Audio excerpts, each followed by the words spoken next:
How's it going, everybody? TC here once again. Uh, this is kind of different. This is artwork that a kid did when I was in school. This was probably 5th or 6th grade, I reckon.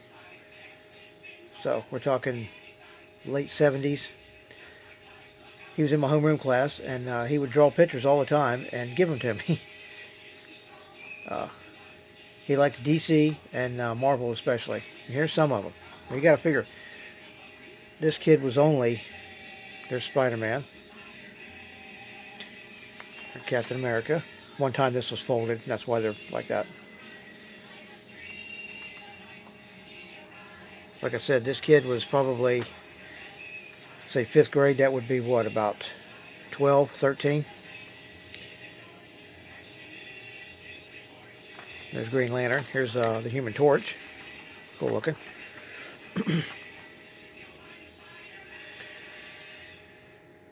He gave me all these drawings. I think I had him for homeroom class, and that was it. Because at that time, 5th and 6th grade, we did go to different classes during the day. There's Superman looking through a bank, roof of a bank. Nothing on that side. This was an interesting one. I thought it was really cool. This is some kind of a UFO he drew. He had a good imagination. The guy could have been, and I hope he finally did. I can't remember his name. I wish I could, or I would tell you who it is. But he didn't sign any of these, and unless he recognizes this stuff, I'll never know, I guess, if he ever became an artist for like comics or something. This, I believe, looking at it, was inspired by a show that was on for probably a year, and if that, at that time, right around that time, maybe a little before or after. But I know he apparently seen it, because this to me looks like the old show called Quark, if y'all remember that.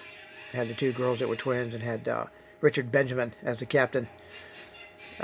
They were a garbage scow. They picked up garbage, and they had these big jaw-looking things like that. So I think that's what was inspired. He was inspired by that. Here's football. He was always doing sports stuff. Football, and he started to do some basketball. He would have been a very good, I don't know what you'd call him, the guy who sketches the photo, the artwork, and then the other guy inks it. He would be good for that. Here's a good Spider-Man. This is the only one I've got. He's got number 2 on this. I think this came from art class. This is on some construction paper. Spider-Man with the little guys on him. There's another picture that has that also. Here's another DC hero, the Flash. Going to somebody hanging off a cliff. I don't think he's on the other side. Nope. Here's another action sequence for football. He was pretty good at doing those kind of things.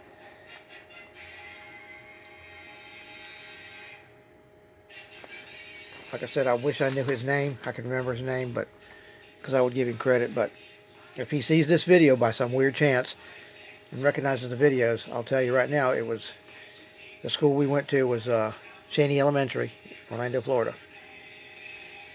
Mid to late 70s. Here's another Spider-Man with the little critters on him again. And a bigger one right there, half of it. Nothing on the other side. There's some more DC. Don't know who these characters are, but they had some weird ones back in the 70s. And early 60s, or 60s rather. Lightning Lad and Saturn Girl and all kind of weird. Here's another, I believe, is probably DC characters. Don't know who they are. Or it's ones he made up. Could be ones he made up.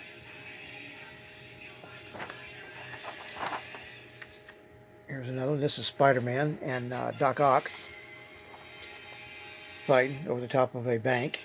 It's pretty cool. Oh, a little bit of something on this side. Baseball, I believe, yep. This was interesting. He did this. This was the Georgia Bulldog symbol. It's got wet or something at one time. Here's another one. Let's see what it says. Oh, just a blank sheet. This one I always liked. I thought it was cool. This, I'm pretty sure, was inspired by the Incredible Shrinking Man, Because stuff like that was on TV when kids came after school at that time all the time, man. Either that or old TV series. And this is what it looks like. Deal with the spider. There's an outline of it. Looks like he was going to do Spider-Man. Never did. Here's another. I believe this is Flash. Yep. Vaulting over something, it looks like. Okay, here's a cool one. I think this is the last one that has anything on it really decent. Yeah, this is like a little dinosaur scene. This is pretty neat. Pterodactyl. There's a brontosaur. Another pterodactyl and a triceratops. And I can't remember the one with the horns. That is triceratops, right? And then a Tyrannosaurus Rex on the top. Pretty cool. If you're out there, buddy, give me a message. Here's another one he started to do. Somebody, I don't know who. Probably Flash. And that's it. And the music you hear fits this time period because we're talking mid to late 70s. So that music is the closest to then that there was for Spider-Man or Marvel comics, cartoons. So y'all leave me a comment, like, and later.